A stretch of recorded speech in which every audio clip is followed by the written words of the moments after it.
Tokyo, 1942. Inside the Ministry of Commerce and Industry, a map of the Pacific covered an entire wall. Red pins marked Japanese naval routes stretching from Singapore to Truk Lagoon. Arteries of empire fed by one critical resource: rubber.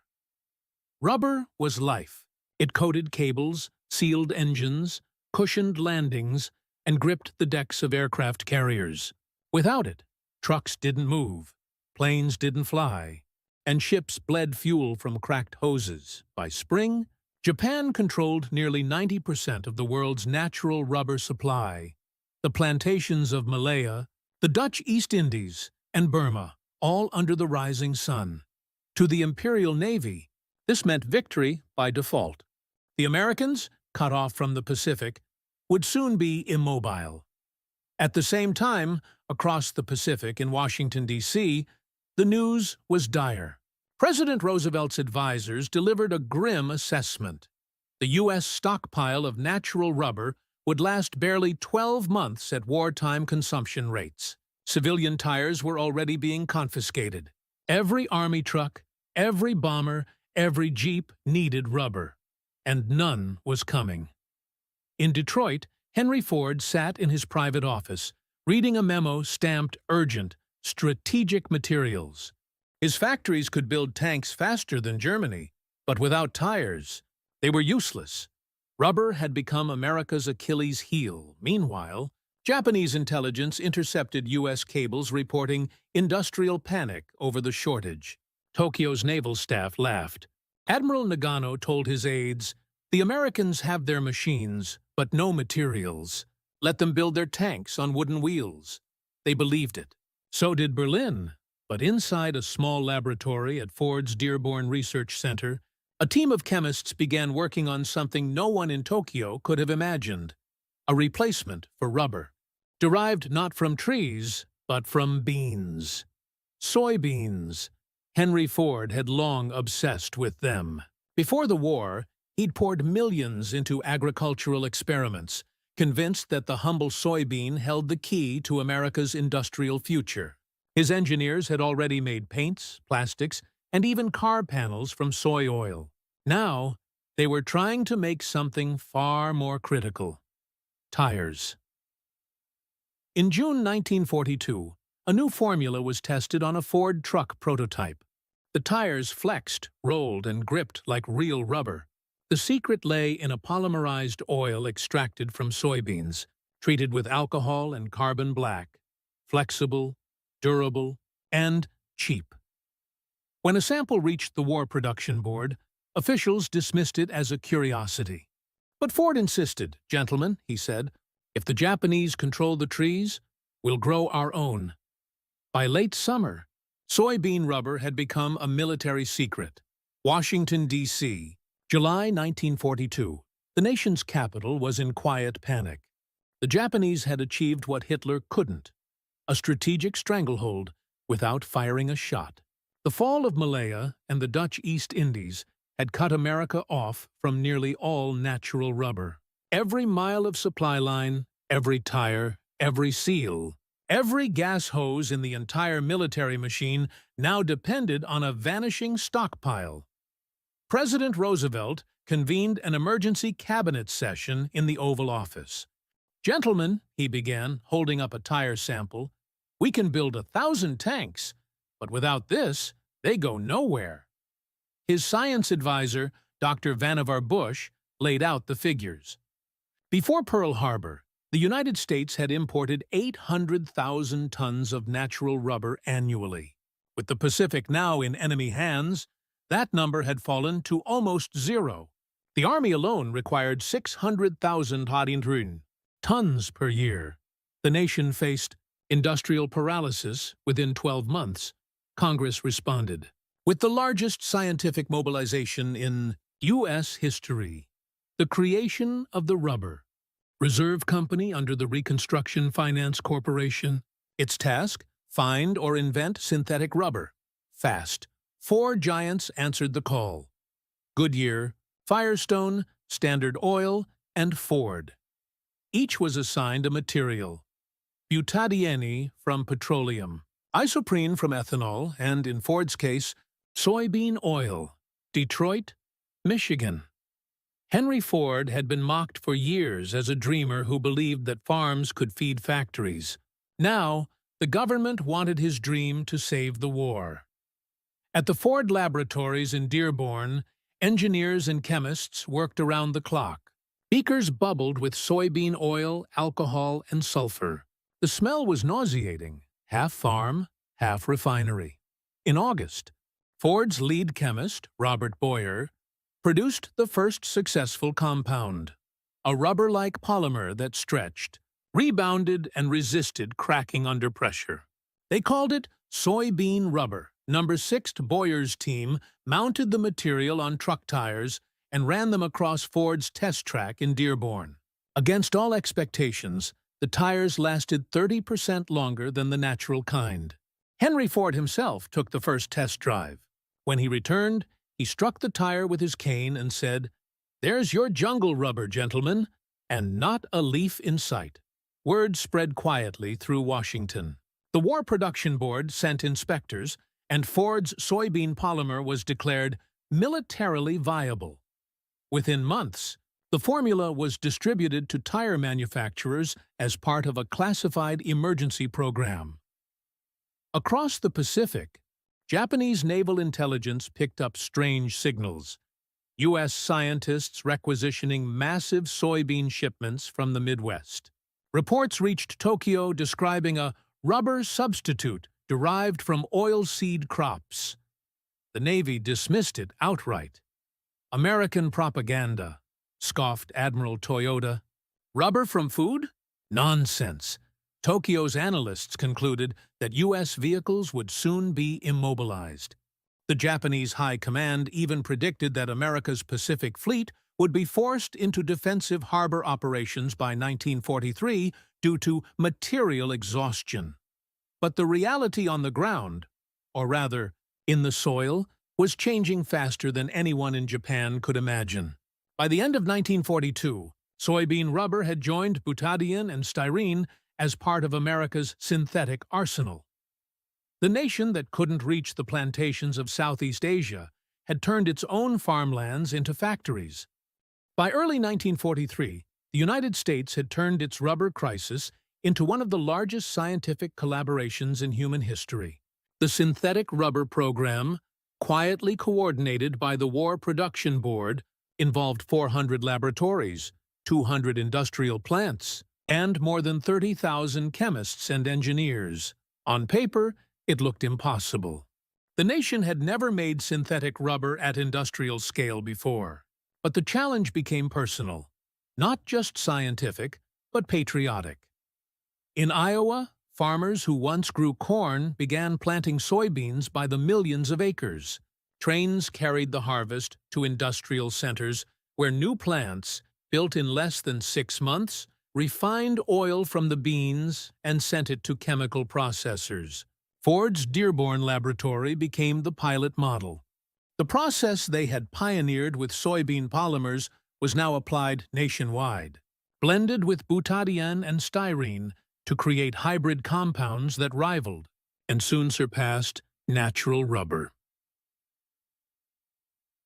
Within a year, the United States had done what every expert in Tokyo said was impossible: replaced an entire tropical supply chain with domestic chemistry.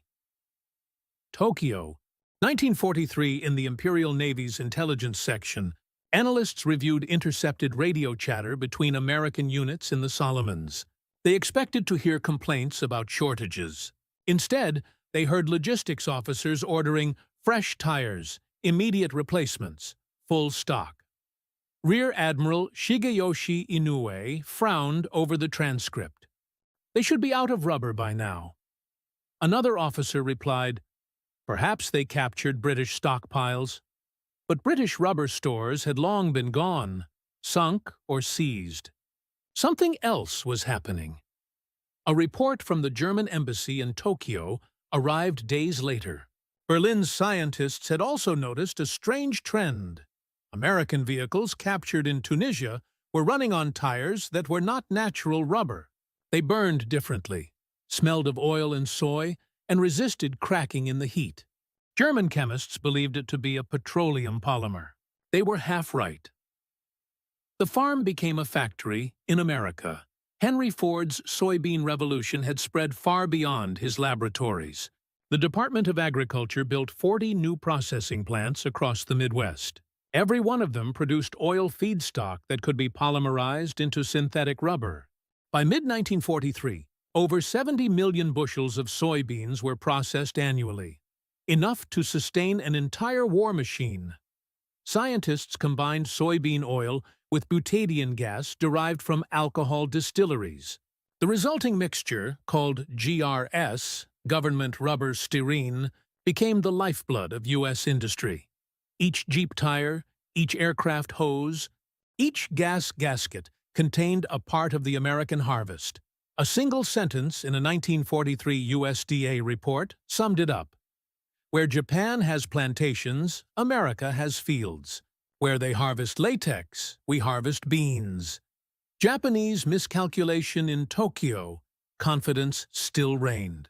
Economic planners assured the emperor that the American shortage would cripple production within a year. Their blockade of the Pacific routes had cut off the Dutch East Indies completely. Rubber output from occupied Malaya now flowed exclusively to Japan's own war machine.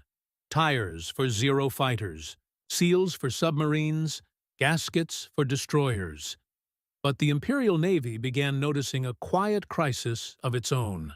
By late 1943, despite control of Southeast Asia, Japan's internal shipping was strangled. Allied submarines were sinking tankers faster than they could be replaced. Every loss meant more than fuel.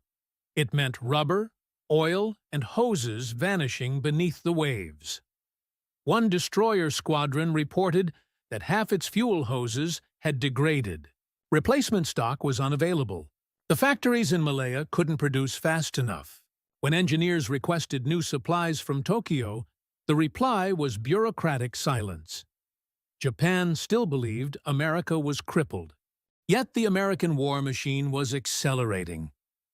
In the skies above the Pacific, U.S. bombers now flew thousands of sorties a week.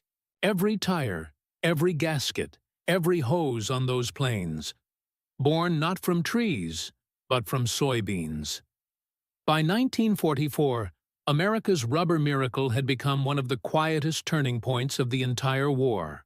There was no single battle, no grand victory parade, just factories, farms, and laboratories all moving in perfect rhythm. From the cornfields of Illinois to the chemical plants of Akron, production ran without pause. Synthetic rubber, once a desperate experiment, now poured from reactors by the thousands of tons each month. And behind it all, the unsung hero remained the same, the humble soybean. America's synthetic revolution. The wartime economy of the United States was a marvel of organization. In just 18 months, the government had built 51 new rubber plants, each one the size of a small city. Together, they produced 800,000 tons of synthetic rubber a year, more than the pre-war global output of natural rubber. Henry Ford's laboratory had become a national blueprint. His soybean polymer compound, once dismissed as an eccentric idea, had been integrated into GRS production nationwide. Every new batch of rubber contained soybean oil as a binding and stabilizing agent. In Ford's words, "We've turned farmers into chemists and fields into factories." By now, nearly every U.S. military vehicle, from the Sherman tank to the Jeep, the B-17 bomber to the LST landing craft, ran on tires, gaskets, and seals that owed their existence to soybeans. Even the Navy's warships depended on it. The flight deck arrestor cables, torpedo seals, fuel lines, all once dependent on imported latex, were now built with soybean polymers blended into synthetic compounds, and it worked. While Axis vehicles seized up from cracking seals and rotting hoses, American machines just kept running. Japan's overconfidence in Tokyo, the Naval Ministry still believed the blockade had paralyzed U.S. production. Their estimates claimed that American aircraft production would slow by 40% due to rubber exhaustion. Instead, in 1944, American aircraft factories set new records, over 96,000 planes produced that year alone. The Imperial Navy's own situation told a very different story. By spring, Japanese naval logistics were collapsing. The loss of tankers had stranded entire fleets. Destroyers couldn't move between bases for lack of hoses and gaskets. Even when rubber reached Japan from the occupied territories, refining capacity was too small, and Allied bombers made sure it stayed that way. Admiral Soemu Toyoda, chief of the combined fleet, reviewed a maintenance report from Yokosuka Naval Yard. It read simply, 60% of rubber seals defective. No replacements available. He scrawled a note in the margin. Repair with leather if possible. It wasn't. Meanwhile, Japan's army trucks in Burma began suffering catastrophic breakdowns. Tires melted in the jungle heat. Fuel lines leaked from chemical degradation. Without stable rubber, their vehicles literally rotted from within. To soldiers on the ground, it looked like bad luck. To the engineers in Tokyo, it was clear the empire that had monopolized the world's rubber couldn't even keep its own machines moving. Soybeans crossed the Pacific in America. Soybean processing plants worked around the clock.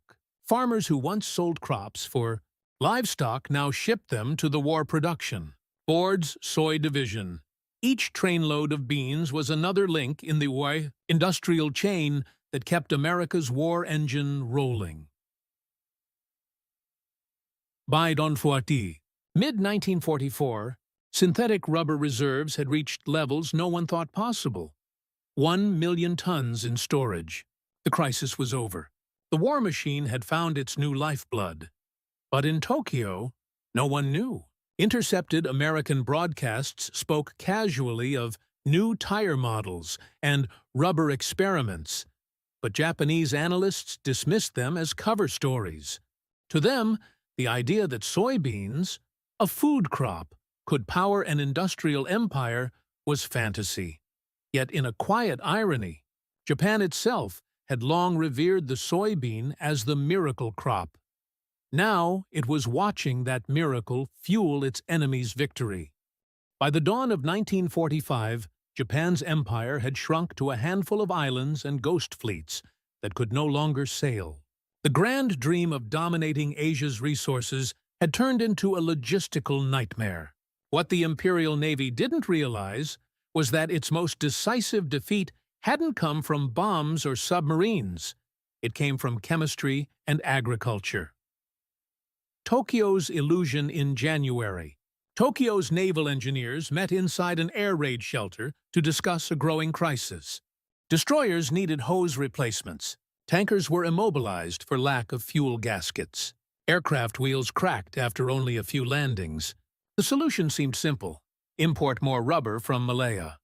But the reality was devastating. Allied submarines had cut the maritime lifeline. Out of every 10 ships that left Singapore, 7 never returned. Rear Admiral Ryunosuke Kusaka summarized the situation. "We control the rubber of the world, but cannot touch it." Tokyo's propaganda department continued to reassure the public. Newspapers claimed that the American fleet is running on empty and that rubber famine will stop the Yankee advance. In truth, the opposite was happening. Across the Pacific, soybean oil flowed like blood through the veins of America's war economy.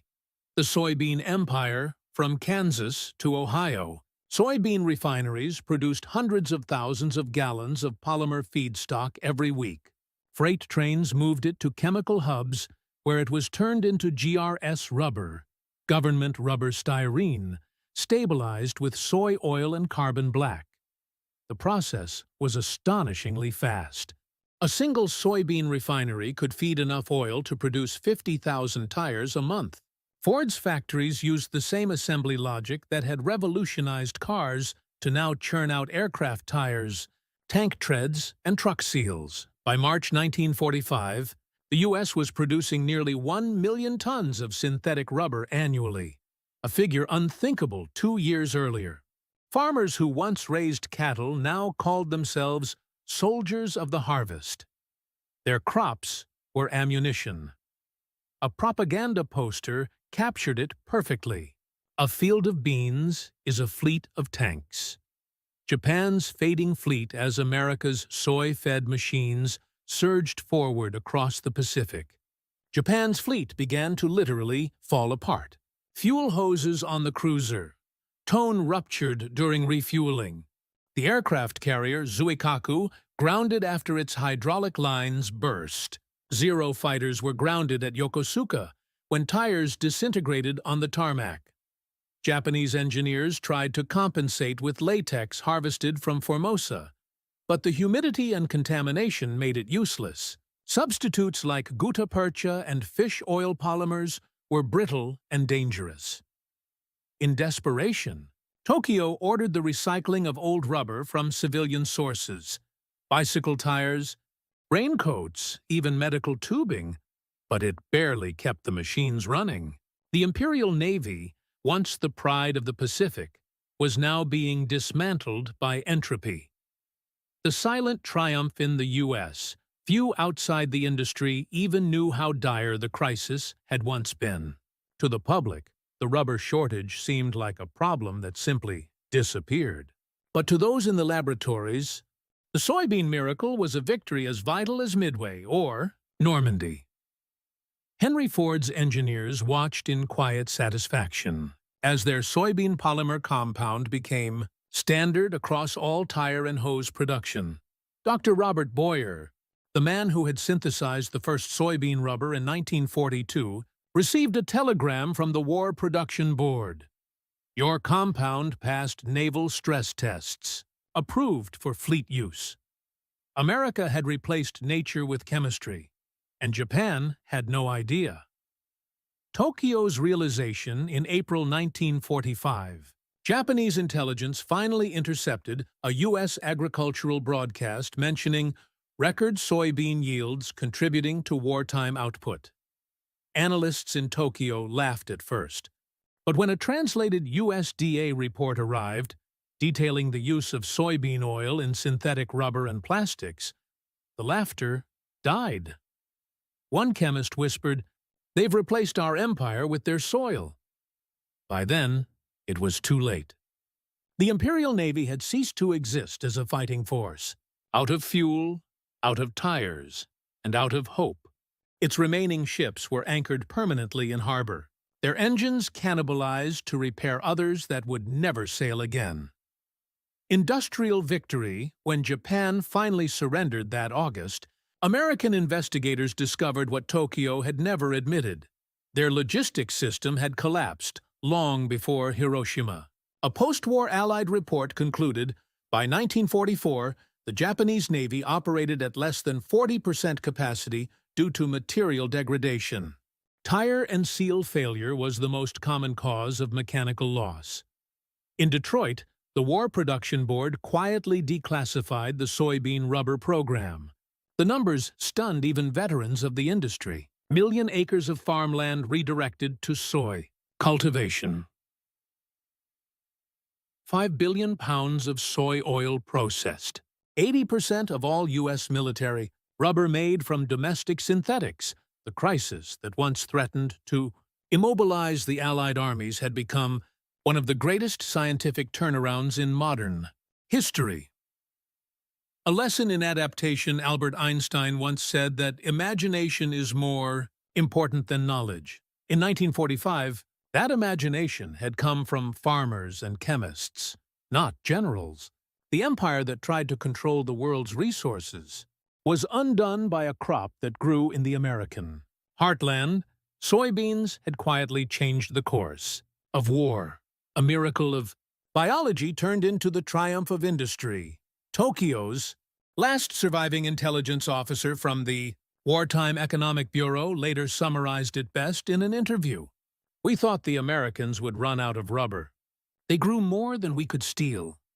The crop that won the war. September 1945. The guns were silent. The rising sun had fallen. American occupation forces moved through Tokyo's industrial districts, inspecting what remained of Japan's war economy. The discovery stunned them. An empire that had once dominated Asia's natural rubber supply had virtually no rubber left.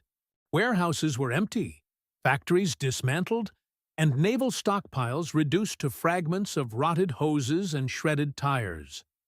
The American investigators asked a simple question: where did it all go? The answer was painfully ironic.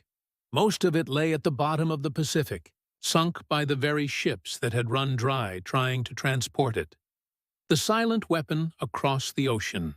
U.S. newspapers carried headlines about victory and homecoming. But buried deep in government reports was a quieter triumph, one that had turned an agricultural nation into an industrial fortress. In a declassified memo dated October 1945, the War Production Board summarized it in a single line. Rubber was no longer found. It was made. The soybean had gone from crop to catalyst, from food to fuel for victory. It had replaced jungles with farms, plantations with laboratories, and scarcity with abundance. When President Truman reviewed post-war industrial data, he was astonished. America had entered the war with only a one-year reserve of natural rubber. By 1945, it had 5 years' worth of synthetic stockpiles. Not a single American vehicle had been grounded for lack of rubber. The final statistics told a story of scale 800,000 tons of synthetic rubber. Produced in 1944 1 million tons, by 1945 70% of all raw materials, sourced from American soybeans. What began as an emergency experiment in a small Dearborn laboratory had become a national lifeline. Japan's scientific reckoning after the surrender. Allied scientists invited Japanese engineers to tour U.S. production sites. At the Goodyear synthetic rubber plant in Akron, one Japanese chemist stood in silence before a 50-foot polymer reactor and muttered, "We fought nature. You invented it." Japan's wartime analysts had known of soybean experiments, but dismissed them as impractical Western propaganda. The archives recovered from the Ministry of Industry showed dozens of reports stamped with a single word: unverified. In hindsight, it was disbelief that doomed them. The empire that had conquered the world's rubber plantations had never considered that its greatest enemy would grow victory from its own soil. When American officers briefed Emperor Hirohito on the industrial differences that ended the war, they mentioned 3 words that would echo for decades: soybeans replaced rubber. The Ford legacy in Dearborn. Henry Ford was nearing the end of his life. He'd seen his factories turned into arsenals, his farms transformed into chemical laboratories. When reporters asked him what victory meant, he didn't mention tanks or planes. He said only, "It means the farmer was right." Ford's engineers kept samples of the first soybean rubber, tire he had tested back in 1942. It was cracked and worn from age, but still resilient. A symbol of the innovation that had turned despair into momentum. Robert Boyer, the chemist behind the original formula, went on to design soy-based plastics and paints for the peacetime automobile industry. His wartime invention had quietly transformed into the foundation of modern materials science. Even Japan would later adopt his methods. By the 1950s, Japanese researchers at Sumitomo Chemical were producing synthetic rubber using oilseed feedstocks, the very idea their wartime predecessors had called impossible. A war won by innovation. Not just arms historians often describe World War II as a contest of soldiers and generals, but the soybean story reveals another truth. Wars are not only fought in trenches and skies, they are fought in test tubes, laboratories, and fields. The Imperial Navy had believed it could choke America's supply lines. Instead, America turned inward and built a self-sustaining ecosystem of chemistry, agriculture, and industry. The seeds that grew in the soil of Iowa had become tires rolling across the jungles of the Pacific. A 1946 editorial in Scientific American summed it up best. Victory was not born in battle, but in the bean. Legacy of the Soybean War. In the years that followed, the soybean became more than a crop. It became a symbol of resilience.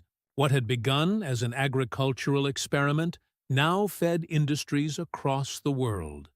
Plastics, textiles, lubricants, and fuels.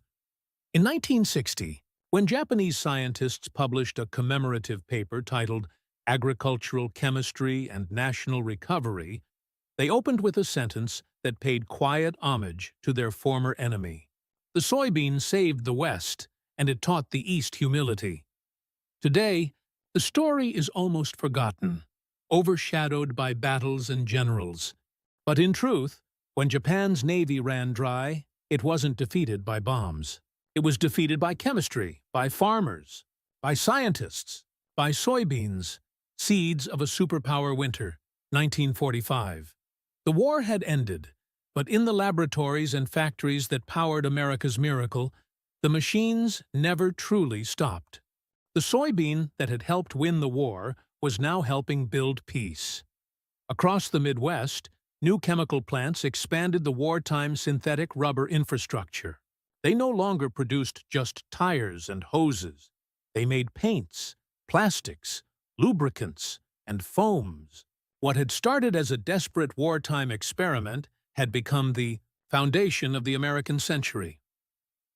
Henry Ford's vision of an agricultural industry, dismissed as eccentric before the war, had become government policy.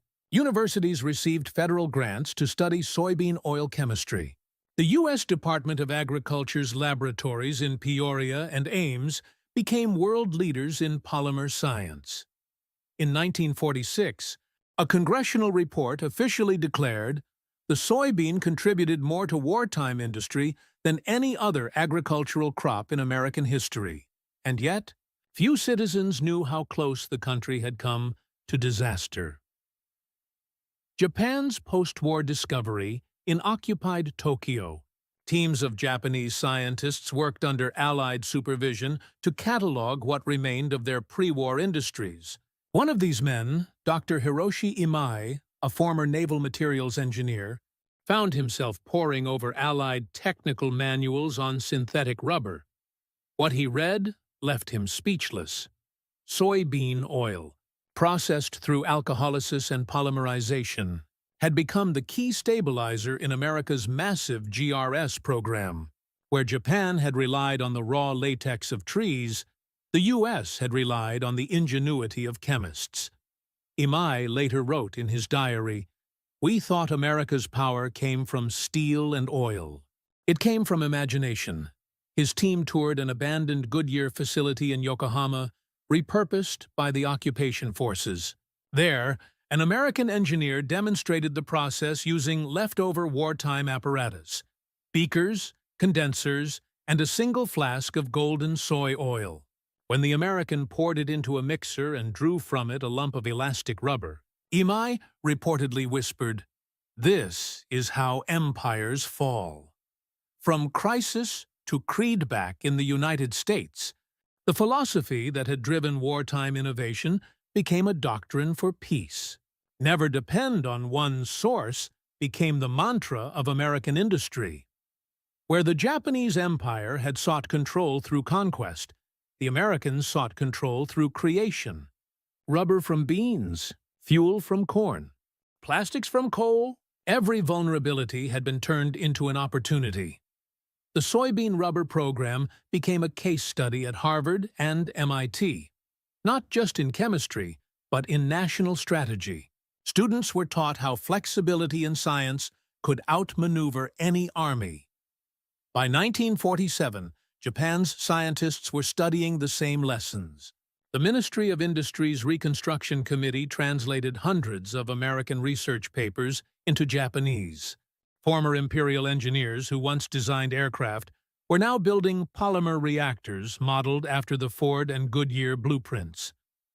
Within a decade, Japan would rise again, not through conquest, but through technology. Ironically, the very chemistry they had once ignored would help rebuild their nation. The forgotten miracle decades later, historians would look back at World War II and marvel at its titans, the tanks, the aircraft, the atom bomb. But beneath all of it was something smaller, quieter, and infinitely more human. A seed. Each soybean harvested in 1943 had been a vote of defiance against defeat. Each farmer who plowed his field had been a soldier in a different kind of war. One fought not with bullets, but with persistence. At the height of the Pacific Campaign, every American jeep rolling onto an island beach, every tank treading through mud, every plane landing on a steel runway, owed part of its life to that same seed. Henry Ford had once said, "A nation that grows its own materials cannot be conquered." He had been right. A war measured in miles and beans by 1945, U.S. military vehicles had traveled over 200 billion miles on soybean-based tires and hoses. The numbers were staggering, enough to circle the Earth 8 million times. Every mile traveled was a triumph of chemistry over scarcity, of innovation over empire. And when Japan's navy ran dry, it wasn't because America had blockaded them. It was because America had outgrown the concept of dependence itself. The empire that conquered the jungles of Southeast Asia had lost to the prairies of the American Midwest. Final reflection, in the quiet years that followed, Dr. Robert Boyer, now a professor at Wayne State University, kept a single soybean on his desk, encased in glass. When asked about it by a student, he smiled and said, "This little thing did what armies couldn't." And halfway across the world, in post-war Tokyo, Dr. Imai kept a similar relic, a small block of synthetic rubber gifted to him by an American chemist. He would show it to his students and say, "We lost because we stopped asking how." They never did.